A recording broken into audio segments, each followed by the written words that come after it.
Kamahinungdanon ang gilusad nga unang Mindanao leg sa GMA Masterclass Eleksyon 2025 Dapat Totoo Series nga gipahigayon sa General Santos City ug sa Davao City.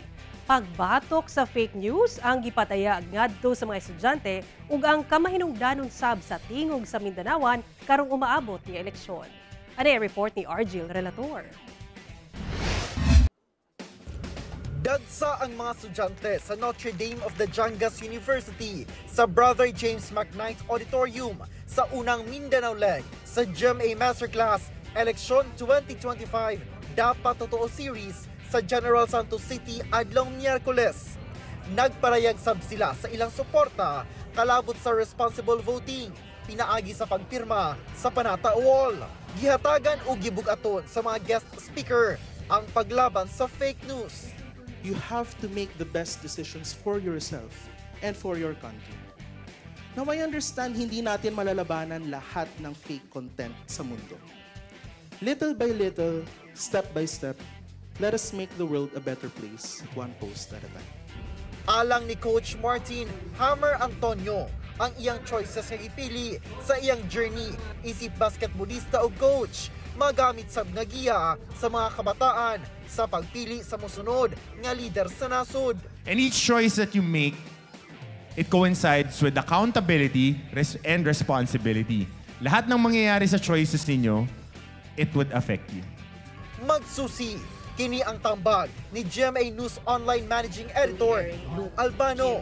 When combating fake news, di ba, be skeptical. Remember guys, joy and happiness, climate action and governance are not made to be a crumb. Relate sab kaayo ang mga estudyante ni Tambong sa GMA Masterclass Election 2025 Dapat Totoo Series sa Holy Cross of Davao College sa Davao City.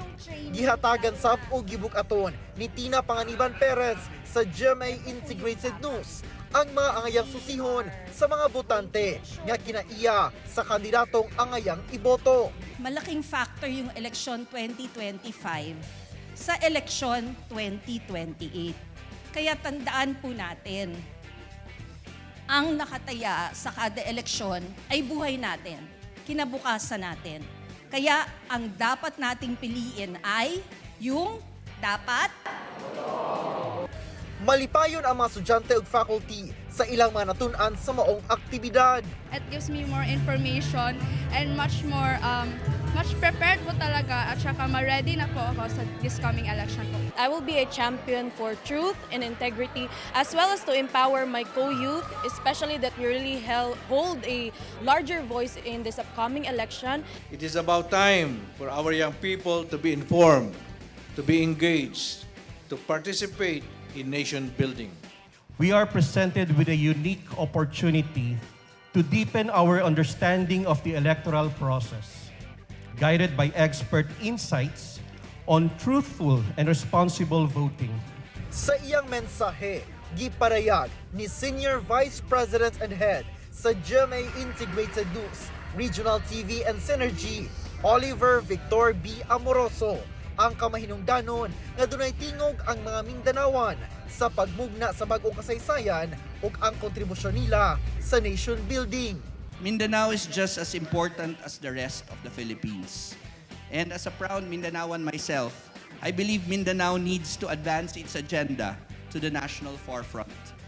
Dapat totoo ang tinguha sa mga kandidato nga mosilbi sa katauhan. Dapat totoo ang ilang mga saad. Dapat totoo ang mga impormasyon na ilang ipaambit o ipaabot ngadto sa mga botante. Ako si Argil Relator. 1. Mindanao.